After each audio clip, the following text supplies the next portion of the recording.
We are based out of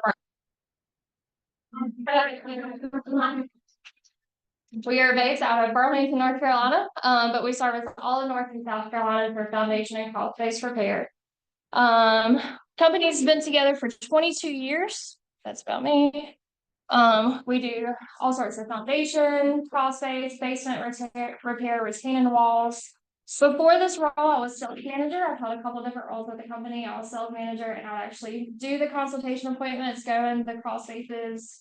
But I had to get out of that. That life wasn't for me. So now I do full time, present to agents, present to engineers, present to different folks across the Carolinas to tell you what we do. So if at any point, if you have questions, you stop me. We work closely with home inspectors, local engineers. So you'll have a lot of companies out there that are similar to us that they say they have an engineer on staff. In our opinion, that's super sketchy. We don't do that because the engineer can just say that you need everything under the sun and then you'll have to pay for it. So we work with local engineers to each area that we work in to make sure that you are getting the best deal for your house possible and getting the proper repairs needed.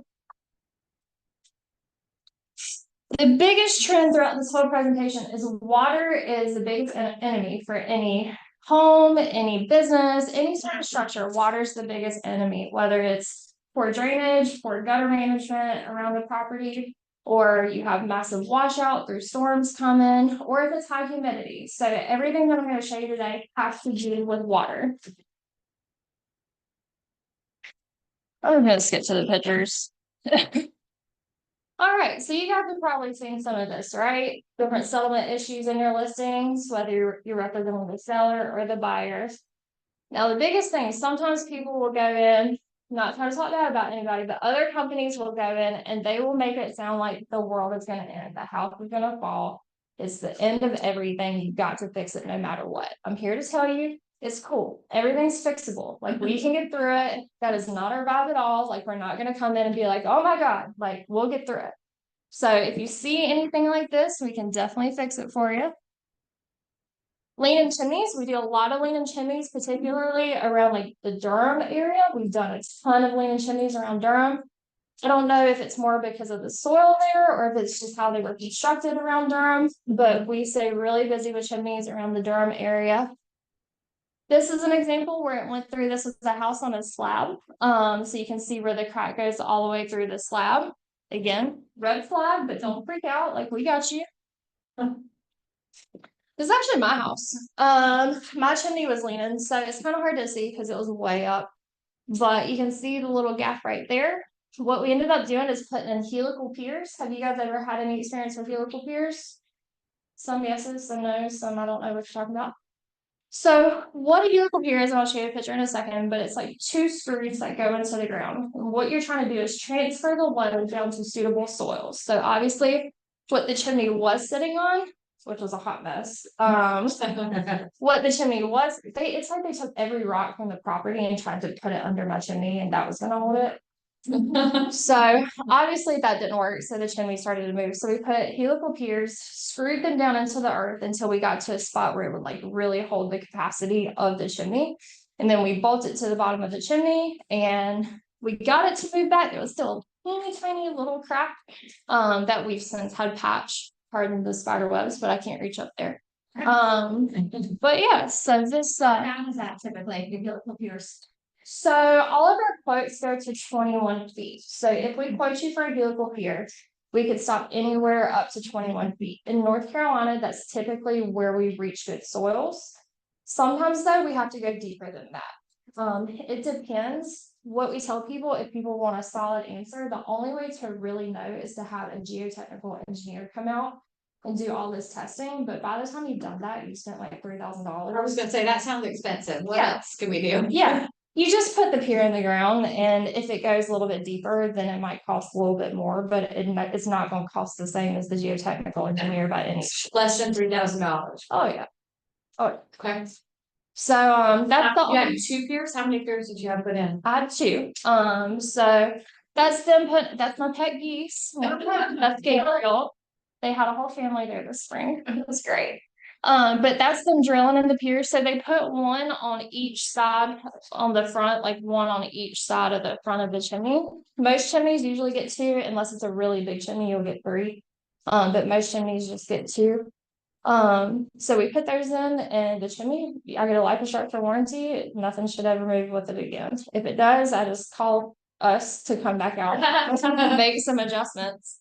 So do you do the same thing with a foundation? Like it doesn't always need a million piers. It might only need a couple just to jack up one corner or something like that, right? and we try to be very mindful. If it is truly just the corner, we just fix the corner. You know, there's a lot of companies that go out there and you see some cracks on one corner and they want to support the whole darn house. And that's where having that engineer on staff gets kind of shady, because their engineer said, yeah, you need all these piers around the house. And it's like, you probably, But their engineer, a yeah, little bit of conflict of interest. it's exactly, it's their engineer, and their engineer a lot of times isn't even in North Carolina, is never going to step foot on the property. They're just going to go off of pictures and measurements that these other companies are sending them.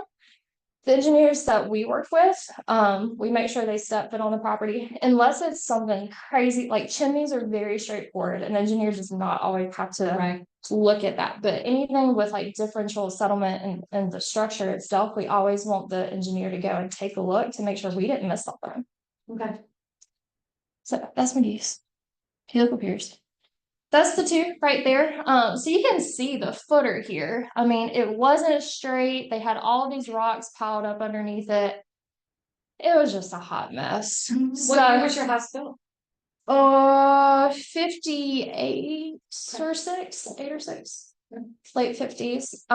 So fun fact, I've not always been in construction, and whenever I bought my house, I knew nothing about construction. I actually ran a music store.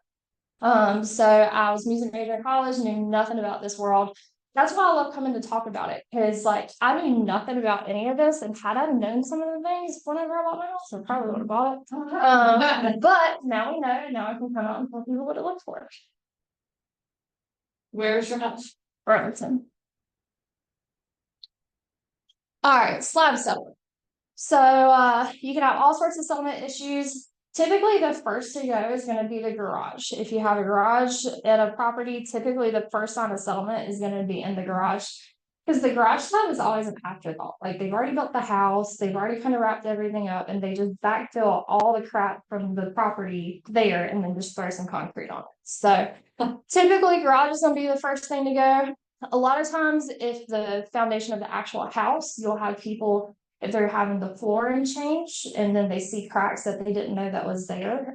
Sometimes you don't even see cracks in the walls, but you take the flooring up and there's a big old crack running down the actual slab of the house, which is always a fun surprise. And porches settle too. So here's some examples. So that's the front porch. You can see it was at one point up, even with everything. Like I said, garage slabs are always the worst culprits. We do more garage slab settlement.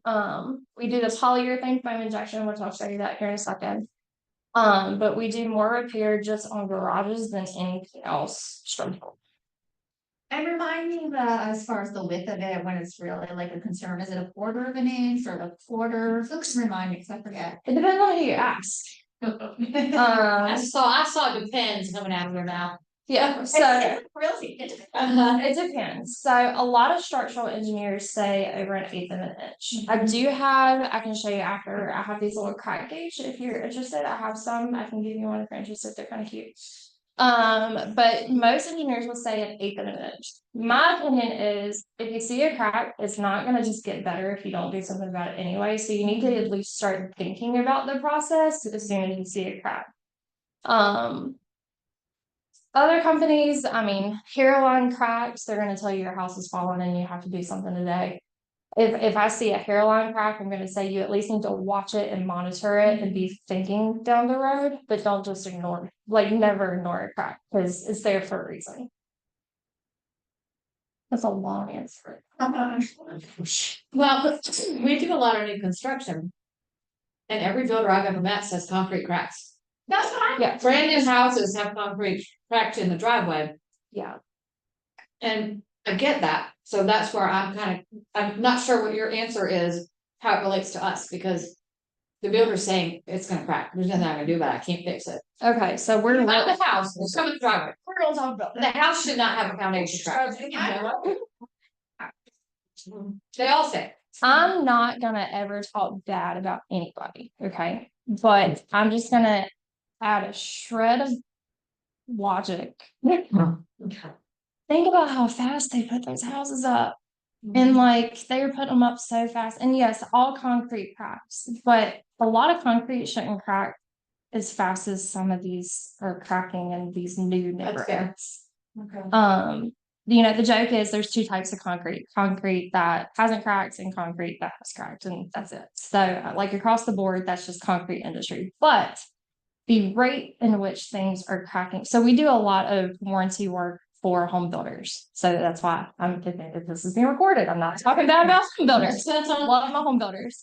But I don't know. I think the regulations or whatever rules they have to follow for as far as compacting soils and stuff like that, I think it does need to be looked at on like a regulatory level. But until then, here we are. This is a very political answer. 2024. Yeah, so more cracks. This is one that people they pulled up their flooring, and can you see it? No big minute. So this is when they pulled up the flooring, and this is like huge panic, right? Because you pull up the flooring, you've already tore your house apart, and then you find this crack, and the floor person's like, well, you gotta fix that before I put the flooring down, and then it's like this whole catastrophe. We try to be very mindful of our customers, like we do have a schedule that's usually booked out, but we try to leave little gaps here and there if you were in due diligence and something had to be fixed by a certain date, or if there's a catastrophe where somebody's working on a very tight timeline, like we try to leave little gaps so we can try to work stuff like that in. Because sometimes that can be really stressful for the people involved. This was really cool. This is actually here in Johnson County. Don't ask me the name of the school, but it was here in Johnson County. It was a middle school. I can't remember the name of it. But you can see the crack went all the way through.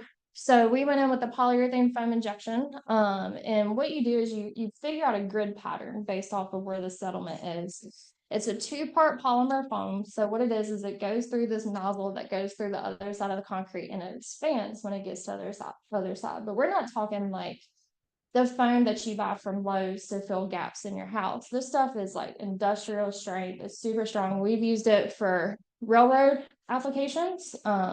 We've used it for mega highways, like leading up to bridges and stuff like that. So this stuff can hold some serious weight. It cures for the most part within about 30 minutes. So if it was going to be in a driveway or garage, people can put their stuff back within about 30 minutes. So it's a pretty cool thing. Big science experiment. We all enjoy it. That's what it looks like whenever it goes through. Nice little example. So drill a little hole, it's a little like penny sized hole. We patch it when we're done. Now for those cracks, we do an epoxy stitch weld. What we use here going across is a little carbon fiber stitch, and it's just to kind of bind it together. Just doing the stitch without any sort of support underneath it is kind of a moot point. I don't recommend doing the epoxy stitch part unless you're actually supporting the structure itself. But we had already gone in and done the foam, so it was in good shape. And this was like a really tight project. We did it over, was it a fall break or spring break last year? I don't know, time's a blur. But we had like 3 days to get it done because the kids weren't there. Like they had to take out the floor. We had 3 days to do it. Then they had a day to put the floor back, and then the kids came back. So it was kind of chaotic.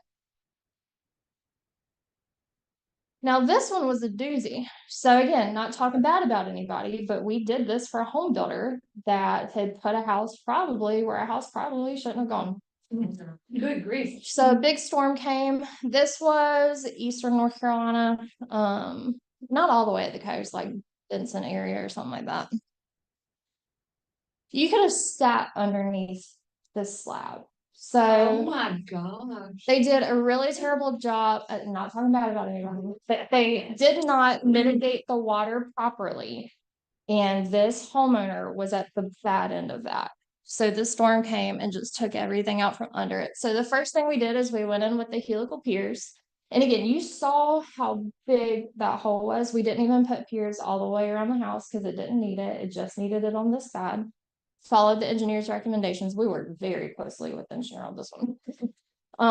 But we put in the helical piers and then we put in the foam. Now, of course, we scraped that away and we backfilled it with dirt. I keep meaning to add a final picture, but I keep forgetting to add the final picture. But you get the idea. The piers are covered and then the foam kind of locked and solidified all the dirt underneath it. We put a little bit more dirt over it at the end. And this was 3 or 4 years ago. And it's still holding strong. Everything's good. All the dirt stayed in place because of the foam. The foam just kind of glued it all together. We actually went back there about a year ago just to see because we were curious because that was kind of like an extreme project. But everything was holding pretty. Is there a lifetime warranty on? For the helical piers, yes. For the foam, we do a 1-year warranty. The only reason for that is if you don't mitigate the water properly after the fact, that water is still gonna just go around where we put the foam and we're just gonna have to come back and add more. So there is some responsibility that we put on the homeowner, but we're very upfront about those conversations. Like, if you don't fix your gutters, if you don't do this, if you don't do that, you're still gonna have a problem and you just wasted all your money. So we try to be very, very upfront with that. So using that one as an example, how much of the cost for that paper? That one was like, How much, this client's last one, how much do you think that'll cost? so we did some things with this project that we don't typically do. We don't typically have to back in truckloads full of dirt. So I don't know what it would have been with just our services, but it was about 45K, I believe. Oh, And the builder paid it. Like they knew that they were at fault, so the builder paid it. Oh, I'm sure that was cheaper than a lawsuit. yeah, I was gonna say, I don't think they had a choice. No choice. Basement retaining and seawalls. Does anybody represent any properties like lakefront ever? Yeah, okay, cool. One, there's always at least one. So any sort of bowing, cracking, or voids behind the wall, we can help with that. A lot of this is redundant, like we're just kind of doing the same thing different ways, but it all just kind of works together. So bowing basement wall, this is not my house, but again, had I known what to look for when I bought my house, I probably would have made some different accommodations through the closing because we definitely have a bowing basement wall, which is super unfortunate, but luckily I know a company that fixed it and we're good to go now. But if you see anything like that, so that's caused by hydrostatic pressure. So what you have is you have all that dirt, and anytime the water fills that dirt, the dirt expands, and you just got all of this pressure building behind the wall. Sometimes when they build the wall, they do a really good job adding tiebacks into the wall, but sometimes they don't. It just kind of depends on who built your wall. This is what a carbon fiber reinforcement shaft looks like. So it attaches at the top and down in the concrete at the bottom. The only way I've figured out how to explain these is, you remember those little finger traps that you win at like putt-putt? Okay, so this is kind of the same idea. What happens is whenever you put this on and you epoxy it to the wall, the pressure of that hydrostatic pressure just kind of, it's like a little finger trap and it adds the tension, and that's what holds the wall in place. So as soon as the epoxy is put on and it feels that pressure, it's activated and your wall's not going anywhere. The old school way is an I-beam. Have you guys ever had any big steel I-beams in any of the basements? Yeah, they're massive. You can't paint them. You can't really do anything with it. You can paint these. You'll obviously still know there's a strap there, but you can paint it and it blends in a little bit better. But these are the new version, instead of putting a big massive, because if you put an I-beam, it's gonna stick out really far from the wall, and it's just Not those green things, bluish green things. the bluish green things are the carbon fiber straps. Okay, that's what I thought. The I-beams are just chunks of steel. No, I know that. Yeah. I want to make sure the blue thing was what was the carbon strap I'm looking. Yeah, we use a gray epoxy now. It looks a little bit more appealing if you don't paint. But we had the green for a while. But yeah, so the I-beams we can still do if you have an engineer that is just dead set. A lot of old school engineers, they just won't deviate and they want an I-beam, and that's fine. We can do them. We don't advertise it just because it's kind of outdated. Now, if the wall has more than a 2-inch deflection, we would probably do the I-beam anyways, just because that's going to be kind of like the max out for the carbon fiber strap. But anything below 2 inches, which is in most cases, usually people try to call and say there's a problem before it gets so bad. So We could also do the helical tiebacks. So it's the same idea as the helical pier, just instead of going down and holding something up, it's going horizontal and holding something. And we got the little stars just because it looks better. Seawalls. So we do a lot of seawall repair, obviously at the coast, but we've done a lot of different lakes around the Triad and Triangle. Anytime you have a big storm, the water just like takes the dirt with it every single time. So this was actually an agent down towards the coast. She was pregnant, and she did not want her little one to run out in the backyard and fall down the hole. So we went in, we foamed it with a polyurethane foam injection. We obviously didn't leave it like that. We shove all that out, throw a little bit of dirt on it, and you're good to go. But if I showed you that, it would look like we didn't do anything other than just fill the hole. So that looks better for presentation purposes. That's what it looks like going down in the seawall. So we try to go down to the bottom of the seawall and just like do different levels all the way up to fill the whole thing so you don't have continued issues. This was the Ocean Isle. If you guys have ever been to Ocean Isle, they have all those little canals. A lot of big issues with erosion there, but we're able to go in and kind of do the same thing. Now this one, remember talking about it depends on who builds your seawall. This was at a property north of Greensboro, and this poor lady, it really made me mad. She was a widow, poured all of her savings into buying her perfect home, got the home and had to rebuild the seawall. And when they rebuilt it, they did not tie it back properly. They didn't even finish building the wall, and the wall started coming out over the lake, and like you could see it bowing out. I mean, it was terrible. So we had to go in, worked with the engineer very closely, tried to come up with the most affordable option possible. But I mean, at this point, she had already pumped so much money into just having this stupid wall built. So we went in and we added the tiebacks. We were actually able to tie it back in straight and get it back in straight.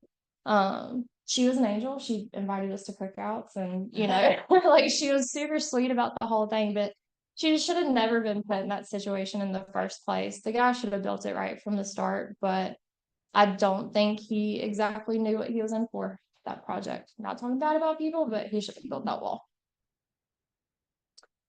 Interior settlement. So this has been a hot topic around this area lately. A lot of people seeing different cracks around the inside of their homes.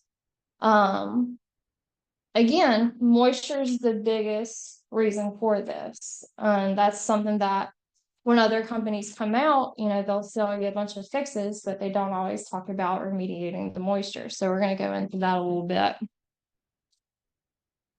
Super obvious. So what I always tell people, if it's straight in any direction, like perfectly straight, don't stress about it as much. You probably have a humidity issue on the inside of the home, like in the level where it is.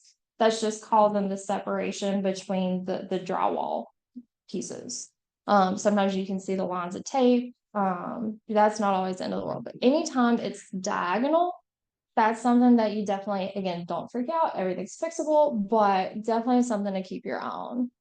This one here, there was a little bit of a dip in the floor. That's so hard for us to show in pictures, but I'm sure you've walked through houses where it just feels like you've been drinking all morning because the floor is like that. So different things to kind of look for. The problem is once you get good at filling that in a house, like for a career, you don't unfill it. So I'll be walking through my own house and feel a little dip. I'm like, This one right here, of course, diagonal going all sorts of different directions. Now, this is something that we weren't expecting. But in 2020, you had a lot of people buying and selling new homes, but you had a lot of people that just stayed at their house and remodeled. But what happened with that is you had people putting things in places that those places probably weren't prepared for structurally. So you had people putting in bigger fridges than they had, bigger appliances. You had people putting in new countertops without actually thinking like, hey, is this going to be supported properly? So this was a culprit of that. These people in 2021, I think it was, remodeled their kitchen, had new countertops, the whole island was brand new. Had the island put in, but they didn't do anything to support it, which not talking bad about anybody, but like logically, if you're putting a whole thing in there, you gotta think about it, right?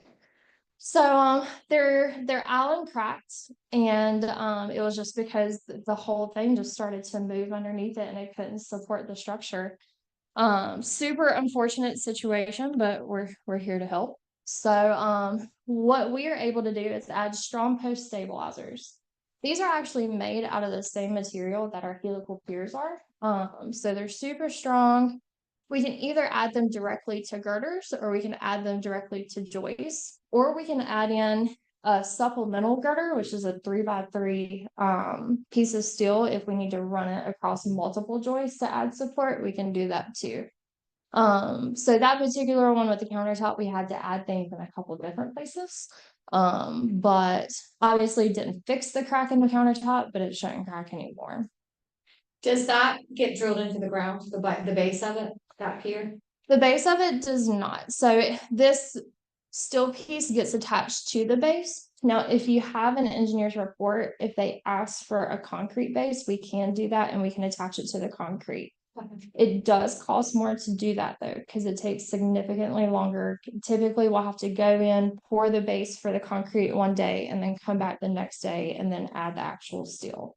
But that's not expected to shift over time. That was my question. If we're just setting it there, is it gonna shift over time and not do its job more? I've never had one move just for funsies. But I'm never gonna say never, because as soon as I say it's not gonna happen, you're gonna be the first one that happens. But in my 7 years with the company, we've never had one just move.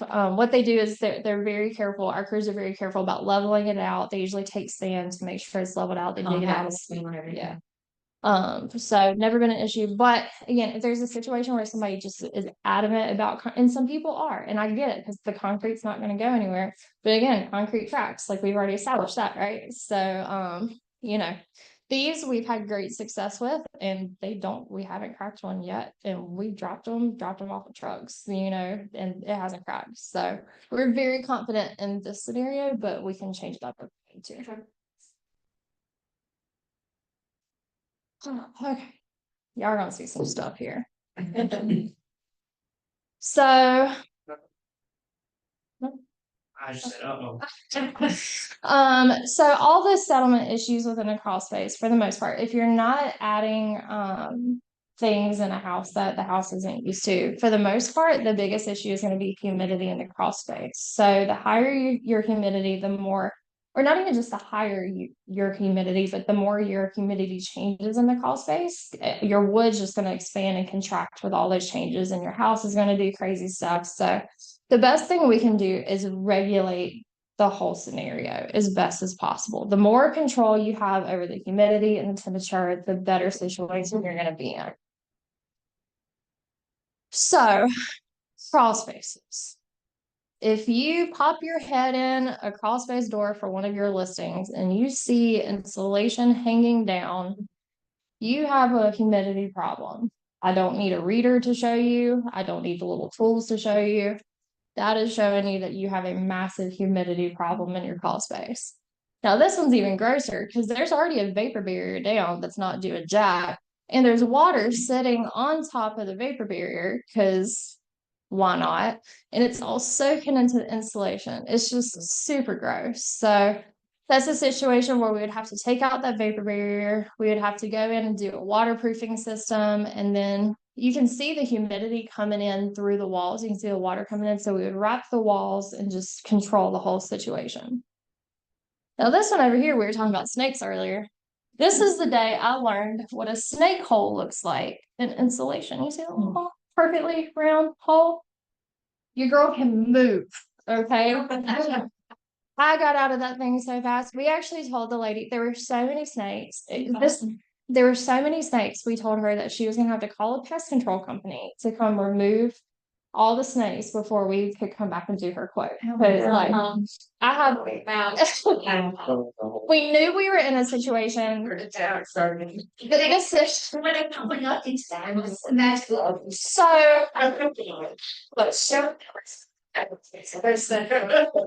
Little hole. That's a snake. That's a snake hole. They Yeah. come in there. That's where, yeah. And there was a bunch of them in there. Oh, no. So I knew we were in for a treat whenever we pulled up, and she had just chickens and turkeys just running through the yard. Like Eastern North Carolina Crawlspaces are just a different breed. Yeah, where was that? What city was that? Uh, It's okay if you don't remember. This just sounds like Goldsboro. no, down 40 towards Wilmington. It'll come to me. It's like one of the last cities you get to. Fergal? Fergal. Yes. Oh, yeah, that's Thank nice. you. Yeah, so with the turkeys and the chicken, she was sweet as could be, but there wasn't an actual crawl space door. There was just a piece of tin like leaning up against the opening. Oh, And the grass was like 3 feet tall. Oh, no. So I'm sitting there suiting up, and I don't suit up for every crawl space, but I'm just reading the writing on the walls. So I'm suiting up and everything. And the guy that I was with, he poked his head in and was like, I don't think we're gonna get through this one. And we made it about feet in. Oh, that's good. And like you could smell them, like you could, it just smelled like reptile, and Oh, ugh, couldn't do it. Couldn't do it. I have limits. Snakes, Do what? do you know how many snakes? I don't count. no, I wonder if I get you. Pest control. I didn't say anything. So she was gonna get her son to handle it. You don't know, there still could be a plethora of snakes under there. We never got a call back. We followed up with her a couple times just to see. So it was kind of similar situation. She was also a widow. Her son had moved in with her to help. Not talking bad about anybody, but I think he played video games about 35 hours a day, and I don't see him handling that personally. Not trying to be judgmental, but I don't think that was for him. So I don't think it's changed. Yeah, you know. I bet if one of them gets in the house, then. Oh, well, the crazy thing, we went in the house, she gave us some tea. I mean, the house was perfect. I mean, like crystal clean. I mean, you could eat off the floors. Not under me. Just from our perspective, you guys, I'll tell you, I did not look in crawl spaces until very recently. I didn't look carefully until recently. And it's very interesting because like, who owns a home and when is the last time you went in your crawl space? You don't hang out We there. don't do it. And so we're about to put a fire in ours today. That's why Yeah. I'm asking so many questions. But so like, but I can see this happening. We've all seen those inspection reports and the inside of our house is beautiful. My whole point is make sure you and your clients are looking in the crawl space because just because the house looks like it was well cared for, doesn't mean that the guts of it really have been. Yeah. So we actually went under our home. I need to put the pictures in this presentation. It was a guy that I've known since the day I was born. He's known my family and everything. And he asked us to come look. And this was probably about a $650,000, $700,000 house. And again, the house was beautiful, right? But we were going under it. And this was right when I became sales manager. And I'm still learning like what's a girder, what's a joist, you know, all the pieces of parts. And we're about halfway through it. And then I have really bad asthma and allergies anyway, so I always struggled under like rough crawl spaces. But this one in particular, I was struggling. Like I went back out to the truck, got a mask, like I was having a hard time. We're about halfway through it, and the guy I was with, he grabs the girder and it literally turned to dust. Now there was no standing water, there was no fallen insulation, but all the moisture had gotten in all the framing of the house. And he said, can't believe this house is still standing. And I said, can you tell me that when we get out? Like, this is not the time. But looking at the house itself, you would have never known. And even just popping in, you know, this is why I like these pictures because it's good for you guys. So just, you know, you can pop in, look if it's falling, you got a problem. There is or was a moisture problem, period. But under this particular house, the insulation was where it needed to be. Now the ducts were soaked. There was water dripping out of the air ducts, but all of it just got in the wood. And we actually quoted him, and it was going to be like 120. He was going to have the whole floor framing system replaced, and it was going to be like $120,000 worth of just wood repair. That's not even like handling the water part. So dehumidifier, good on you, you know, good move, because you don't want to get to that point where you have to have all your floor framing removed. Not an ideal situation.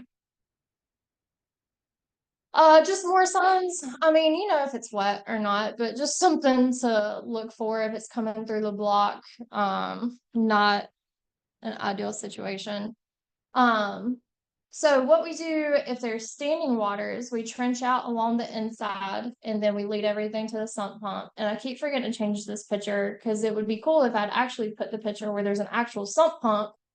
But instead you just get to see where it goes. I'm about a month into these presentations, so bear with me. But yeah, so it leads everything to the sump pump and then we pump the water out. Now we do the same thing for basements too. We'll trench out the concrete and put a little drainage system in, and then we put the concrete back over top of it. A lot of people ask why we don't do exterior waterproofing, and I'm here to tell you, we've tried it and don't recommend it. If you have a basement and you want to waterproof it and you want it to be something that lasts you a really long time, the interior version is serviceable. So if you have an issue with your sump pump, you can just go in and fix it if you need to. If you have an issue with something in your trench, we can go in and we can chip it out and fix it if we need to. But if you do the exterior waterproofing, which we don't do, we tried it, we don't do it anymore. OSHA regulations are for every foot you dig down, you have to dig a foot out. So if you have a 6, 7, 8, 10-foot basement, you got to dig out 10 feet out, which is already going to be its own mess by itself. And then the trench and everything is going to go along the bottom. So if you have further issues with that trench, you're going to have to dig it out every time you have issues.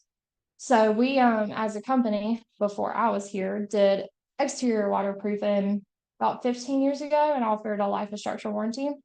And they did it the way it was supposed to be done, but we still go back about every 2 years to one property in Charlotte because it's just issue after issue. And every time if you dig out the whole thing, replace it because it gets clogs, you know. So we definitely highly recommend the interior option as much as possible. What we do, this is not a finished product, but this is kind of in process. You can see the sump pump over here. You can see where we trenched it out and put the concrete back over top of it. It's not going to match, but your basement isn't going to flood anymore. So that's a win. And then we wrap the walls with plastic to catch any water. We drill weep holes going through it. So if this whole wall is below grade, we'll drill weep holes to make sure that that hydrostatic pressure isn't building. It releases the water down into the system and then the pump floods it out. Has anybody had a client that had to put in a sump pump or anything? I saw a house with one. The home inspector said it wasn't working, but there was no water in it to pump. So they don't work when there's no water. Yeah. So that's why it's fresh in my mind, is because we had to argue that point. Because the home inspector said the sump pump was broken, but we had an independent oyster person who said, well, of course it wasn't working, there was no water in it, but No. they added water and it started working, doing its job, getting rid of it, so. Yeah. I would say, as somebody that bought a house with a sump pump, you know, just as a client, if you can find out who installed the pump to see if there are any warranties that go along with, like we offer a warranty with ours. That would be a benefit to your buyer if you can provide that information and try to get that to pass over to them. So if there were issues, they know who to contact. We get a lot of calls from people saying, hey, we have this pump, we don't know who installed it, can you come check it? We don't service other people's stuff, you know, just because we don't know if they installed it right in the first place. So we can change it, but we don't service other people's stuff. If we can't prove we installed it, then they're kind of stuck, you know. What's the average lifespan? The warranty is typically 5 years. I think mine has been in my house since God created people in heaven and earth. I mean, I know some people that have had them last a year and just didn't treat it right. And we got a call from a lady one day. This is a story. Y'all want to hear some stories? This lady called, she had a weird smell coming out of her sump pump. And she called us out to look at it. So of course, being good folks, we went out there to see what was going on, and come to find out the husband would go to the basement and get slammed drunk and would pee at the sump pump. So we had to explain to her that wasn't covered under the warranty. And yeah, she was, if they stayed married after that, I don't know. But yeah. Oh, wow. Yeah. So she was upset because it smelled, and we're like, yeah, sure it does. So, you know, it just depends on how people treat it. Oh, that's Duke. Are you afraid of dogs? Yeah. It's our mascot. That's new. That's awesome. Alright, so the income, You'll find this. Varies, but like, are we talking a couple thousand or no? Were you asking about some? I didn't hear you. okay, so let's differentiate first an encapsulation from waterproofing, and then I'll answer that. So an encapsulation is covering the walls, covering the floor, covering, we do wrap the piers, the masonry piers, because moisture will come out of that too. And then adding a dehumidifier. That's only going to solve humidity problems. Typically, for most houses, you can usually get it done for about $4,000 or $5,000, unless there's a few things that can change that. Some houses have a ton of masonry piers, and that just takes forever. Some houses have a lot of obstacles. If there's a lot of air ducts and it's really hard to get around, we have to take into consideration how long it's going to take us to maneuver. Some crawl spaces, if you've got a house with a lot of additions, they added one here, so it's like 3 different crawl spaces. So that's kind of all, but if it's just like a standard, like I'd say, probably 1,800 square foot, about $4,000 or $5,000 depending. That's just encapsulating, not with the dehumidifiers. This is with the dehumidifier. That's what. Yes. Now for the waterproofing is where we trench out, guide any standing water to the sump pump and pump it out to get it out. That I can't even ballpark because it depends on how far we have to get it to the pump. We try to get it to the lowest part of the crawl space. And it just depends on how we have to get it there. So again, typically, so we can break those up too. So like if the water is only standing on one part, we can just run it through one part. But if the water's like through the whole thing, then we'll have to do full perimeter, and that's going to change it.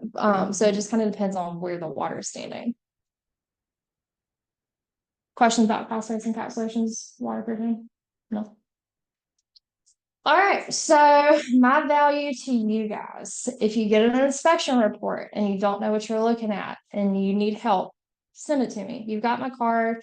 You can just send me an email and say, hey, what do you think? Is this a problem? Is this something you guys can help with? It's totally free. I'm not going to send you a bill, but I'm really quick at reading inspection reports now when it comes to foundation and crawl space issues. So you can send it to me and we can go from there. If you also have an engineer's report, if you have your own engineer that you work with, we can work with them. We don't care. As long as they got that stamp, like we're good with it. So if you have an engineer's report and you're not sure if it's something we can help with, send it to me. I'll be happy to take a look.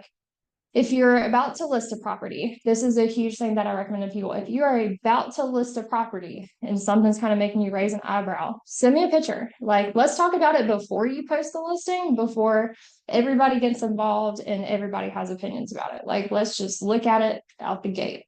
You can text me pictures. My consultants, they have a day reserved every week. We call it their paperwork days, but they don't do paperwork. Typically what they do is if you're in a pinch and you have like due diligence about to end or something like that, that day is reserved so that they can get to you in a timely manner. So that's kind of what we use that day for. Text me address, text me the picture, text me when your due diligence in or what kind of time frame that you're working for, and we'll go from there. And I guess you cover all of North Carolina if you're out of Burlington and. You're in the triads. Yes, so we're based in Burlington. We've got specific consultants that handle like Raleigh, Johnston County, up through like Oxford and Henderson and all that area. We've kind of got like regions for different folks, so they're familiar with their. But ultimately, you cover the whole state. The company covers the whole state. Yeah. And just to be clear, you cover structural issues both related to and not related to moisture. They're all related to moisture, Cool. one way or another. Cool. But you also can help with the moisture remediation, other than adding gutters. You're not going to add gutters, but We might. We're talking about it. We are trying to figure out if it makes sense for us to do it. We talk about it all the time, so we think it makes sense, but the owners of the company are trying to determine like financially and. I have a really good gutter person. If you want to outsource it, Yeah. I bet that she talked to you about that. Maybe. Yeah, we sub people out all the time just to kind of be like a one-stop shop as much as possible, but especially if you're in a due diligence, you don't want 50 different contracts if one person can just sub out other people. So we try to do that. Also another thing, let's see, let me just go on to the next slide. This is the juice right here. So if you are in a transaction and you know you gotta have this thing fixed and you know the wholesale is contingent on whether it gets fixed or not, but you don't know who's got the money for it or how you're gonna pay for it, we can help figure this out. So we've done stuff where we get paid out of closing. We've got stuff where the seller pays for part and then the buyer pays for the rest. And so we're happy to work with your negotiation. I can't promise everything's possible, but we're happy to at least discuss it. We've also been paid out by lenders, but that just depends on what they want. Sometimes they want your firstborn and your blood type and your head on a stick. So we'll read it. If you've got some sort of scenario to get paid, we'll always read it. I just can't promise it, but I'll promise we'll at least look at it and consider it. So, any questions? No, that's very helpful and insightful. Yeah, thank you. I have a personal question if everybody else has done for me. That, we bought a commercial dehumidifier with the drain to go outside, Mhm. because I didn't want to mess with it and I don't want to have to keep checking it. Of course. My husband did suggest we put it on concrete blocks too. I guess I saw that on. You want it to be even. It's got the adjustable legs, but you Mhm. still think we put it on concrete. Yeah, we usually we'll put ours on blocks and then so when we do an encapsulation, we seal the vents with a piece of cardboard. We're not encapsulating, we don't have standing water, we just have our humidity is too high and we just wanna lower it. But it's got a digital thing on it, I can set whatever level I want and it's gonna come on and kick off. But if you don't seal your vents, you're gonna be trying to dehumidify The the outside. wall. Okay, so, but y'all, I'm sorry, I'm really just taking up her time, if y'all have other questions for her, ask, otherwise I'll keep talking. This is good. I mean, this Okay. is part of So it. the directions did say to seal the vents, like close the vents, and we weren't gonna do that because we were scared to, but you're saying do it anyway. Do it anyway. Leave them closed, once we them have the closed. dehumidifier in there. Yep. We're probably gonna get the remote that goes inside so we can check it without having to go down there and check it. Don't watch it constantly because it will fluctuate. So as seasons change and we're in this part where North Carolina has no idea what season it is, it's gonna take it time to catch up after there's a big change. So if you want it to be set at about 55%, no higher than that, about 55%. It's inside, I think it's supposed to be less than 24, is what I've always heard. No. Not outside, sorry, in the crawl space. 55. Yeah, your wood, that is measured differently. 24 would be pretty high for the wood, but for the air, yeah, So set it for 55. set it for 55. Over 55% is where you start having the conditions for fungal growth. So we Go set, 50 to make myself feel better. you absolutely can. We set ours at 55 just because, electricity and stuff like that, like 55 just worked for us, but you Okay, can do interesting. lower. I wouldn't go too low. Definitely don't do 24 because you're gonna burn that sucker up so fast it didn't even get a chance. 24 would be really, really low. And then you would actually have issues in the opposite. Well, I knew that, but I'm glad I asked because I thought that, It should have a book with recommendations too, but it should say about 50, 55. but the book is written for inside, even though the ad says it's good for basements, crawl spaces, or inside, up to like 3,000 square feet or something. Okay, Studio. yeah. So that's where I was torn because I know inside is different. Mhm. And I thought I misunderstood because I've always heard the moisture level is 26%, which is too high, fungal growth grows. But that was wood members, that With was the- not air yeah. temperature, and I was confusing the two. Yeah, and So I'm glad 24 I is asked. really high for wood. That's what I'm saying. Yeah. So the wood should be like ideally around 14 to 16, right? Like We 10 say to keep it 15, less than 12. less than 12. Yeah, I've got a little chart I can send you if you have a card. It has like a little chart. It's nifty. It Oh my gives God, you that'd be ranges of what's what. So I Yeah, can- that'd I be can really send it cool. to you. I'd like to see that. Yeah. Thanks. Yeah, absolutely. Appreciate it. Thanks for lunch. Yeah. Any other questions? All right, well, let me see if I can do this drawing. I mess it up every time, but. Whoopie dog. No. Hi, I'll give you the gift card right now. We'll just say forget everybody else. You can go to PetSmart and you can get you some phones.